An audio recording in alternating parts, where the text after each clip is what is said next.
Hey, to get started with, I want to apologize this post. As most of you know, this channel is all about analog photography, shooting on film. But today we are going to go to the deep end of digital and digital photography, and digital means to distribute your pictures, so I apologize that. Another thing that I want to apologize is that now it's a Christmas time and things are pretty hectic around here, so I may skip the next week's post. Let's see how that goes, but that's a possibility. I'll be back then later. So now that we've done all the apologizing, let's go to the business. To view a photograph, nothing beats a printed, image.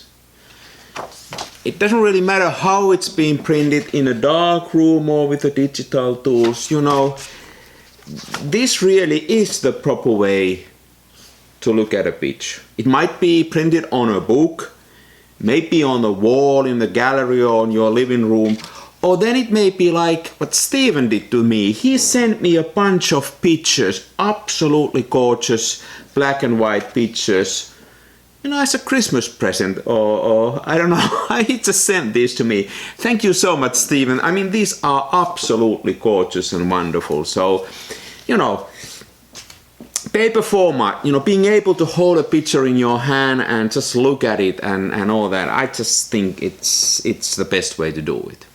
Now, the worst possible way is to view your pictures through a tiny screen, whether that's a computer or even worse if that's a phone. But we still use these devices a lot to view our pictures because they are always available, and there are some pros in these tools and these for medium. They can be interactive. So first of all, you can view the picture almost wherever you are, but that's not all. Actually, I think you could stretch photography even further with these means. And I'm not talking about a live picture, I'm not talking about video, but I'm thinking about a picture. So I wanted to actually there's been this idea in my mind that what other means there would be to interact with your picture. And I thought that I built a demo for myself. Just to get started, and this is really early what I'm going to show you, but it shows you some of my ideas, and maybe I get some input from you where I should take it. So I wrote some Python code. Python is a programming language. To me it's a new language. I'm not really familiar with it, but so far I'm liking it. For those of you who do programming, I like more like strongly typed languages and that I can compile them. Like I like strict languages and primitive languages. It's a little bit same with my photography. I like strict and primitive. So it gives me, it's funny to say, more strictness gives me more freedom. But anyway, so I've been building this Python application or demo, and I want to show it to you. So picture yourself a photo gallery. And there's a picture on the wall, but it's all dark, it's black, you don't see anything. But when you approach the picture, it comes alive and it appears and you may interact with it. Like it might understand a few words, but it's more about gestures. It's like if you own a dog, you know what I mean. Like dogs would learn a few words. They are not very good at that, at least not my dog. But what the dogs would learn incredibly well is to sense your feelings, your gestures, your tone of voice, whether you are angry, whether you are sort of playful. So I wanted to try something similar with an image on a gallery wall. And then if you don't pay attention to the painting, it starts to deteriorate. It sort of gets worse, it gets fuzzier, it sort of goes away, it gets dark. Not like a Banksy art form that it would totally destroy itself, but it sort of gets worse, and then you need to do something to get it back. Like you need to be interactive to keep it alive, and it would sort of sense your gestures and your voice. You know what I'm saying? It's a silly idea. I don't know, this is probably not gonna go anywhere, but so now this runs only on my Mac currently, but the final implementation that I'm thinking, if I ever gonna get there, is to make it run on Raspberry Pi. These are like tiny computers. These cost about like $40–50. I don't know how much they are currently, in that ballpark. And you know, get that running on such a tiny computer and then have just a screen, like an LCD screen on the wall, controlled by this little computer running my software. So let's take a look at this early demo. It's a bit silly, but this is how it works.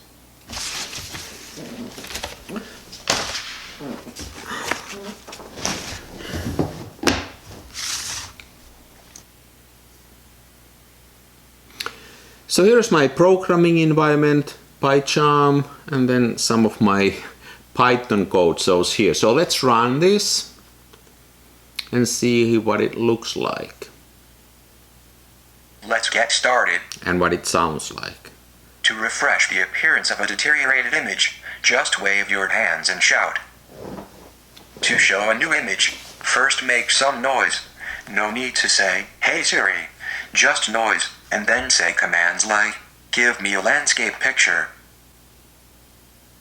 To exit, just say, "Exit" or "Quit." Okay, let's then show the first image.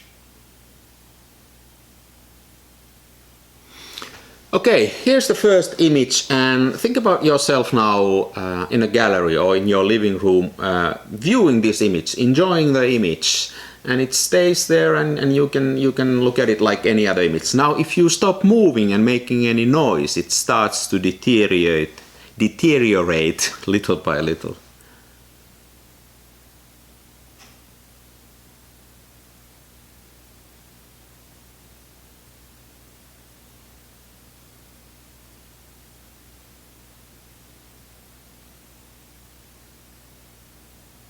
And if you get active again, it comes back and sort of reacts to your movements. If you don't make any noise, this is what happens.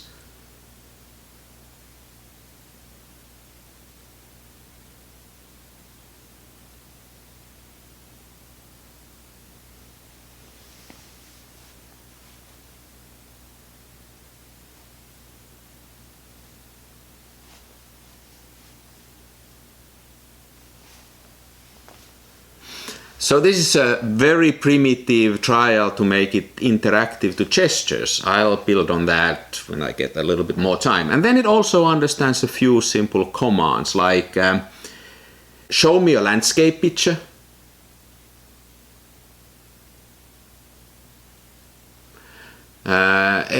Would you have any pinhole pictures?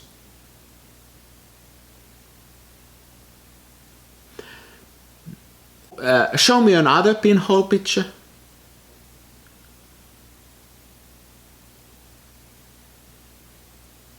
Would you happen to have any sailing pictures? Oh, that's nice. And then, of course, would you have a selfie? Exit. Bye. See ya later. You bet. No, this is fairly silly, but hey, if you are interested to look at the code and even build on that, let me know and I get you into my GitHub account and you can you can take a look at the code. It's probably not that pretty. Remember, I'm just learning Python. By the way, writing speech recognition software at home drives everybody insane. Like, you are writing a code in the kitchen and then you test it and you say, you know, show me a selfie, and then your wife yells back from the dining room, mine or yours. Hey, so then there's something else I did last week, something digital. You know, ever since I started to make these videos, it's over a year ago already, I soon realized that I need some music into these videos. Like typically I have some music when I show some pictures. And it's incredibly difficult to find copyright-free music that is not this new age stuff that I really hate. So I ended up just putting my iPhone on top of my piano and then make the final video playing, and I recorded some piano parts on top of the, I played along watching the final video, and that's how I got music into my video. So then some of you, very kind of you, said that you kind of like those little musical clips, and yeah, thank you. It was just an afterthought and totally unrelated. Like this video is all over the place. Spotify introduced something called Canvas a few months ago. Well, that's when I realized that they have something like that. It's a basically very, very primitive way for an artist to show an 8-second video clip while you are listening to music. So it's not really a music video, but it's a little bit more than cover art because it's an 8-second long video clip. And that got me thinking. So the same way as my Python demo with the deteriorating image and voice commands, I thought that there is an interactive aspect now, a visual interactive aspect in Spotify too. And since Instagram a few weeks ago took my account away for a week or so, I started to think about what other digital means would I have to distribute my images, my photography. And then I thought that what if I would use Spotify as Instagram? So I took a few musical themes from my earlier videos, made a longer version of those and put some noise around them, recorded an EP of 2 songs under the name Shoot on Film by Ari Jaaksi, the name of this video, a YouTube channel, uploaded that music to Spotify and then put a canvas on top of them, showing some of my photography, some of my photos. Now, that is, the most limited way of showing a pitch.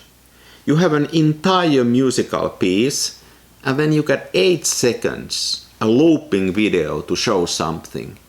And on top of that, the Spotify video algorithm is really bad, and if you have some movement or some shading, it just totally messes that up. But I like challenges, so, I record it, I upload it to Spotify, and then I tried with a couple of canvases. So now, there's a Spotify artist called Shoot on Film by Ari Jaaksi, and there are 2 little tiny piano tunes accompanied with my music. So hey, that's all for today. Have a nice holidays, rest of the year, Happy New Year 22. And now, before we end, let me show you how to use Spotify as Instagram. Take care.